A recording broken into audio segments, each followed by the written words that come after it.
মাদকাসক্ত, ইফতিজিং কিংবা সামাজিক যে অবক্ষয়গুলো আছে সবগুলো থেকে বিরত রাখার জন্য ফুটবল ব্যাপক ভূমিকা পালন করে। আমি একজন ছাত্র দলের কর্মী হিসেবে বাংলাদেশ জাতীয়তাবাদী দলের পক্ষ থেকে ফুটবলকে সবসময় সাধুবাদ জানাই। শিক্ষা সহায়ক পরিবেশের জন্য, শরীর এবং মনকে সুস্থ রাখার জন্য ক্রীড়া অপরিহার্য। এই জন্য আমাদের শিক্ষার পাশাপাশি খেলাধুলা অংশগ্রহণটা অত্যন্ত জরুরি।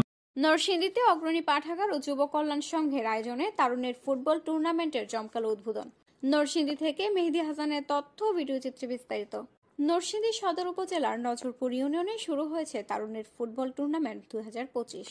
বুধবার 12 ফেব্রুয়ারি বিকেল 3টায় নরসিংদী সদর উপজেলার নজরপুর ইউনিয়নে ঐতিহ্যবাহী বুদিয়ামারা নওয়াব আলী গাজী উচ্চ বিদ্যালয়ে ফুটবল মাঠে জমকালো আয়োজনের টুর্নামেন্টটি উদ্বোধন করা হয়। উদ্বোধনী ম্যাচে মুখোমুখি হয় গাজী রিহান একাদশ ও ইরফান একাদশ। দারুণ উত্তেজনাপূর্ণ লড়াই শেষে গাজী রিহান একাদশ 2-0 গোলে জয়লাভ করে।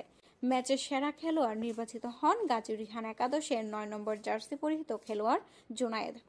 অনুষ্ঠানে প্রধান অতিথি হিসেবে উপস্থিত ছিলেন নজরপুর ইউনিয়ন বিএনপির আহ্বায়ক ও সাবেক চেয়ারম্যান মোহাম্মদ জালাল উদ্দিন সরকার।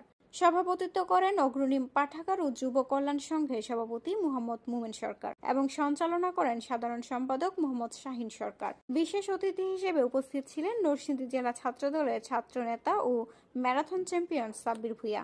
আয়োজকরা জানান, যুব সমাজকে খেলাধুলার প্রতি আগ্রহী করা ও স্বাস্থ্যসম্মত বিনোদনের সুযোগ সৃষ্টি করতেই এই টুর্নামেন্টের আয়োজন। টুর্নামেন্টের বাকি খেলাগুলো দর্শকদের জন্য দারুণ উপভোগ্য হবে বলে আশা করা হচ্ছে।